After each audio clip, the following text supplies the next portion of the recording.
While not being a YouTube short, we are going to make this a YouTube short. You want to know how a radiant floor system works? Let me tell you. First off, we have a thermostat. Cheap and easy. You don't need to go expensive on this unless you want one with a floor sensor, so that way you're not taking air temperature and you just want to go on the concrete. That way when opening up a door, etc., doesn't actually make that thing turn on, because once the door is closed, the air temperature will quickly return to normal, and we know that the concrete floor sensor is not going to change. The thermostat quickly tells the controller when to turn on, and then of course that electricity runs down to the pumps. The pumps turn on and the water starts to flow. Once a boiler, tankless hot water tank, or an actual real big hot water tank sends flow, the hot water starts to move out of the system, and the first place you go is up to an expansion tank. Why do you have an expansion tank? Because hot water and cold water will expand and contrast due to their heat. So inside of this thing, there is an internal rubber bladder that will move down and will move up, because the bottom of it has air pressurized already from the factory. But it is a good idea every now and again to go ahead and check to see what your pressure actually is. So when the water is hot, the expansion moves on down, the water fills up that extra area, and it still moves out through the system. Next, on top of the expansion tank, you have what's called an air-water separator. Simply, when the pumps are moving, sometimes you can get micro air bubbles into the system, and when the system is first new and you're actually like bleeding the system, you will have large air bubbles that will go up to the air separator, and you'll just hear that thing hissing because the air bubbles are at the highest point.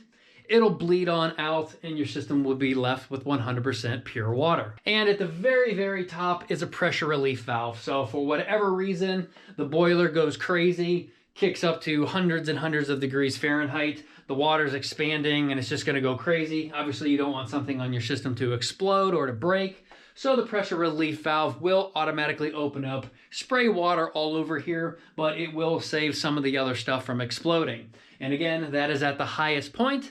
And the benefit that we've done is on some of these pipes where we've used clear PEX, I can see that water is all the way up in that little tiny PEX tubing right in there, and I can see that it is full. Obviously, if that were to start to drop, we know that we have a leak somewhere in the system, and that will not be good. So I like seeing that completely full. Coming out of the expansion tank and the air separator, we're just coming on down here, and if we're only talking about the house, the water flows on down through here and eventually meets a temperature gauge and a pressure gauge.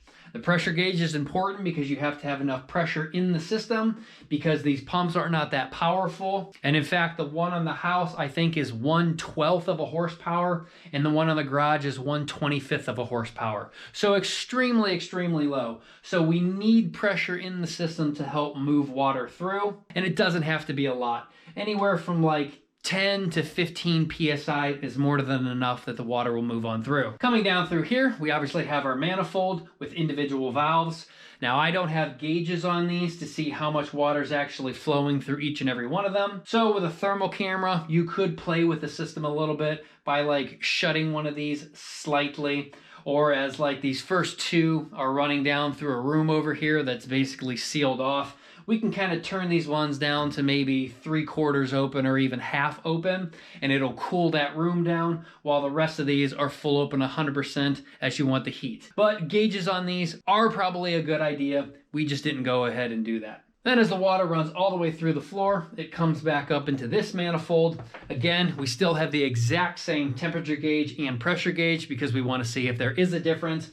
We want to see what the water temperature is going out, and we want to see it coming back on the return, and hopefully they are pretty close to each other. Then of course we come up into our pump, we go up and through here, and then we come on back. And the only other thing that you would need in your system, forgetting kind of the other stuff that I have in here, there's basically a metal screen in here. So if we were starting to get contaminants, for example, this is a cast iron pump. This is a stainless steel pump. If the cast iron pump one day was breaking down, it would be caught in this metal screen here before it goes back up into the boiler and could hurt it up inside. And that's really it. Those are the components, a simple, easy run through of the system. Yes, some people do install the pumps on the hot side, but really it doesn't matter because the pressures are exactly the same in both of them. And being such a small horsepower, I haven't seen any difference or to be known that there is a crazy difference in between the two.